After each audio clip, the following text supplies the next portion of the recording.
It began when I went hiking alone in the mountains, seeking solace in nature after the chaos of the city.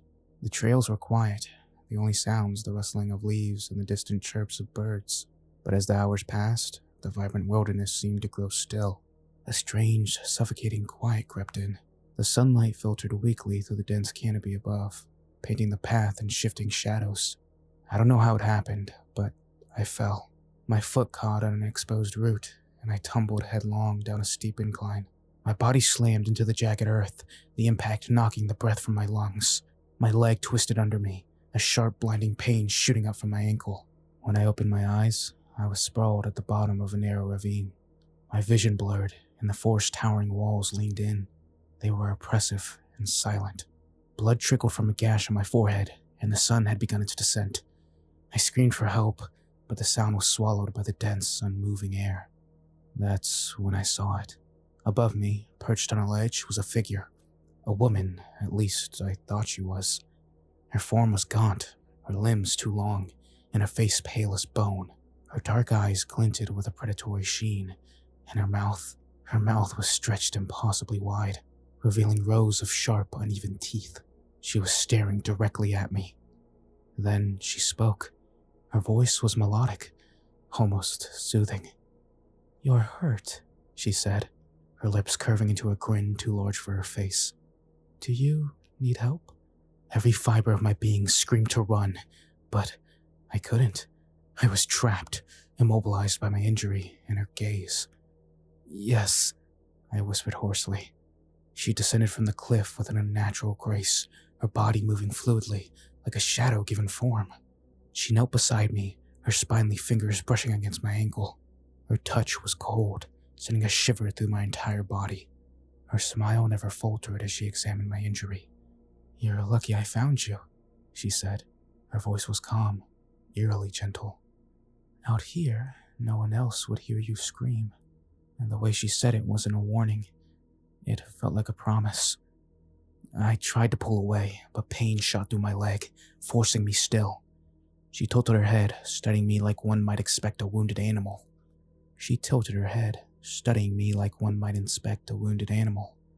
Then she leaned in, her face inches from mine.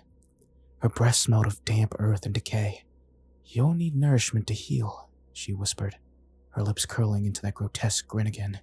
Without waiting for a reply, she rose and disappeared into the forest.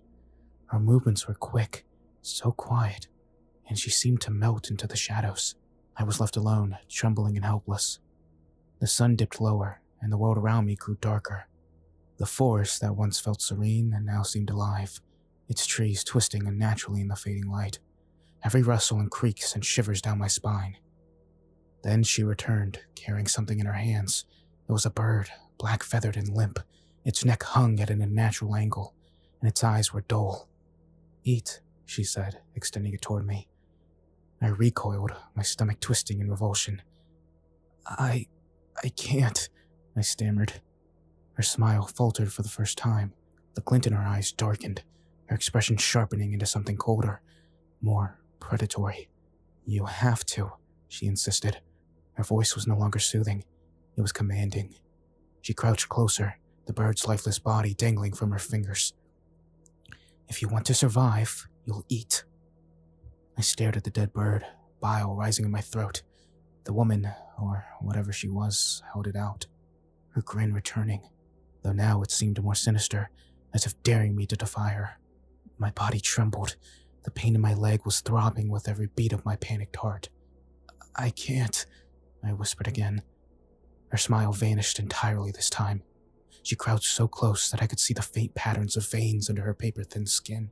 I could smell the damp rot clinging to her. Her long fingers gripped my jaw, tilting my head upward, forcing me to look directly into her unblinking eyes. "You're weak," she hissed, her breath chilling my skin. "Without me, you'll die here. Do you understand?" I nodded weakly, tears spilling from my eyes.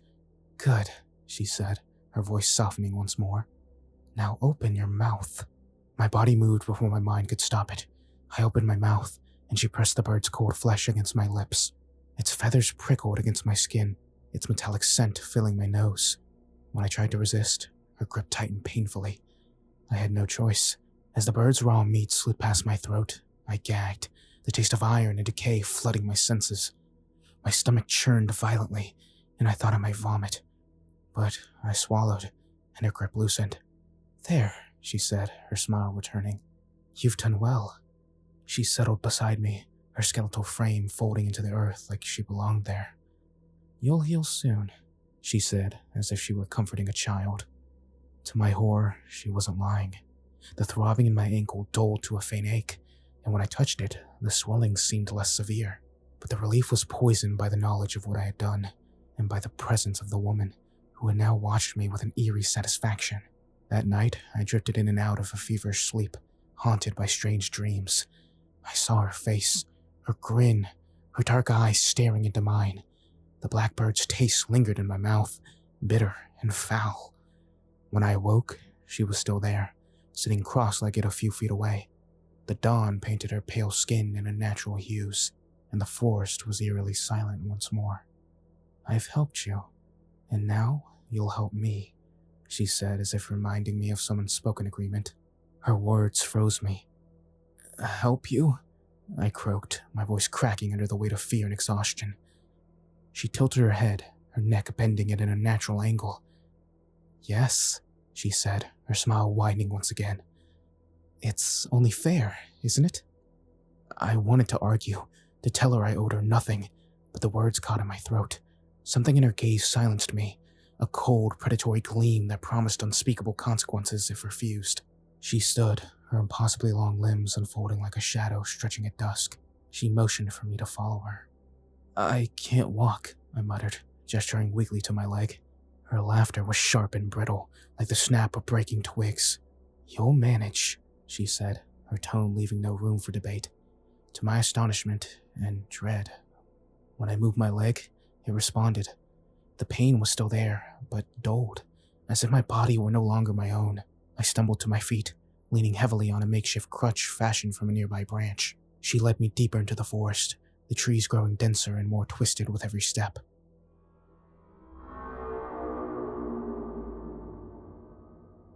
This story is brought to you by Junji Ito's spine-chilling masterpieces. Step into the nightmarish world of Uzumaki, where spirals twist a small town into madness. Brace yourself for Gyo, a tale of grotesque horrors creeping out of the sea, bringing death with every step. And meet Tomi, the immortal woman whose beauty is as deadly as it is mesmerizing. You can grab all 3 books as a bundle or pick them up individually. Click the link in the show notes to start your journey into horror and support the show. But beware, these stories may haunt you long after the last page.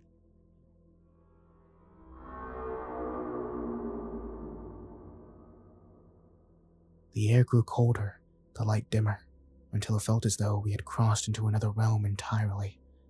Then we arrived. It was a clearing, but unlike any I'd ever seen. The ground was blackened and scorched, as if a fire had swept through, yet the air was damp and heavy. At the center of the clearing was a massive tree, its trunk gnarled and split open like a yawning maw. The branches stretched high, but no leaves adorned them, only bones. She beckoned me forward, her skeletal fingers curling. My body obeyed, though my mind screamed at me to run. "I need you to listen," she said, her voice low and commanding. "Inside this tree lies something precious, but I cannot retrieve it myself." "Why not?" I asked, my voice barely audible.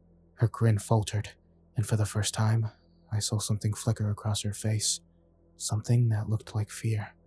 "It doesn't permit me," she said, her tone clipped. "But you are different." My instincts screamed at me to refuse, to turn and flee, but her gaze pinned me in place. Reluctantly, I limped toward the tree. The air grew heavier as I approached, pressing against my chest like an invisible weight.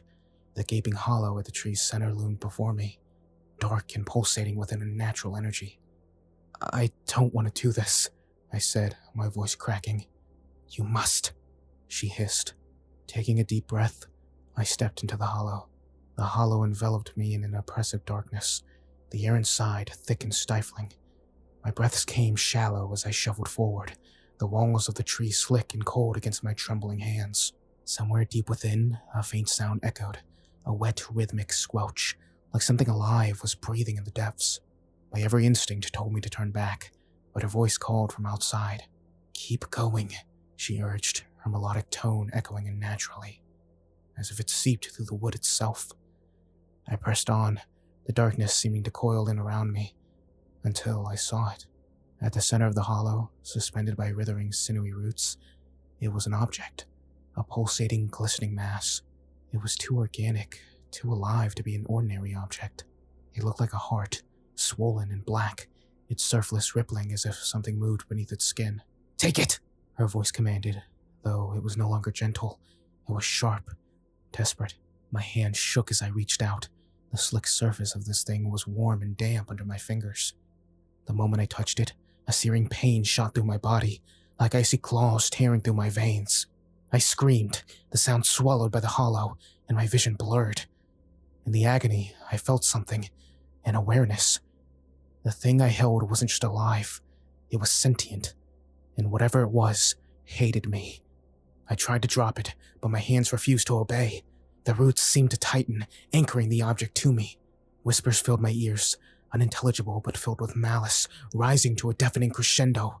"Bring it to me!" she cried from outside, her voice now frantic. With every ounce of strength I had left, I stumbled out of the hollow, the grotesque thing still clutched in my hands. As I emerged, gasping and shaking, her face lit up with an unsettling joy. Her grin stretched wider than ever, the edges of her mouth splitting to reveal many teeth. "You've done it," she said, her voice trembling with anticipation. I tried to step back, but she closed the distance between us in an instant.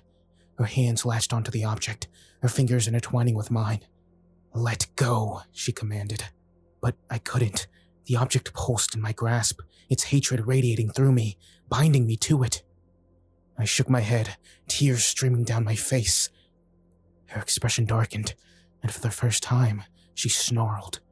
It was an animalistic guttural sound, her face contorting into something truly monstrous. "You dare defy me?" she hissed. With a feral cry, she lunged, her teeth sinking into my shoulder. Pain erupted as she tore at my flesh, her inhuman strength overpowering me. Blood streamed down my body, but still, I couldn't release the object. The whispers in my mind grew louder, a single word forming amidst the chaos. Destroy. The whispers became a deafening roar, drowning out my screams and her feral growls.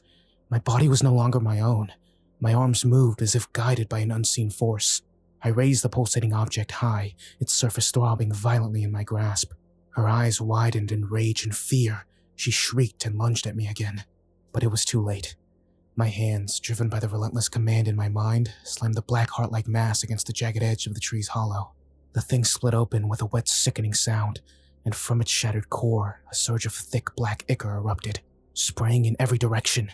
She screamed an inhuman wail that tore through the forest, shaking the ground beneath us. Her body convulsed violently, her limbs jerking as if some invisible force was ripping her apart from the inside. Her mouth gaped wider than should have been possible, a vortex of darkness spilling from within her. The black ichor spread rapidly, consuming everything it touched. The tree, once looming and grotesque, began to shrivel, its branches snapping like brittle bones. The forest itself seemed to recoil, the twisted trees leaning away as if in fear. I staggered back, my body trembling. The ichor reached her feet, climbing her skeletal frame like a living tar. She clawed at it, her once commanding presence reduced to frantic, pitiful shrieks. "You've ruined everything!" she screamed at me, her voice cracking into something shrill and alien. "You don't understand! You'll die with me!"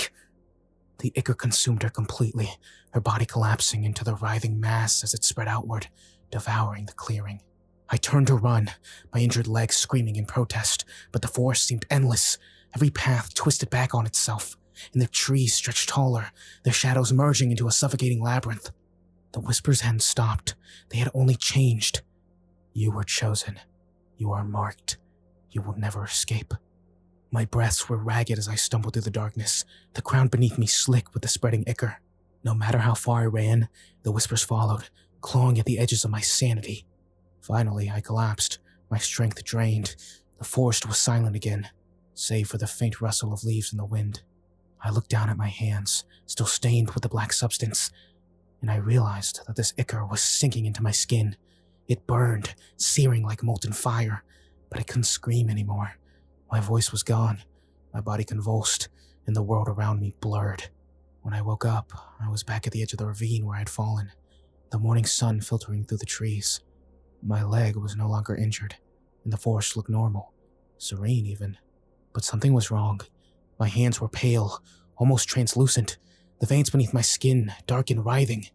My reflection in a nearby pool of water showed eyes that weren't mine, eyes too dark, too hollow. And in the distance I heard it, the soft rustle of wings.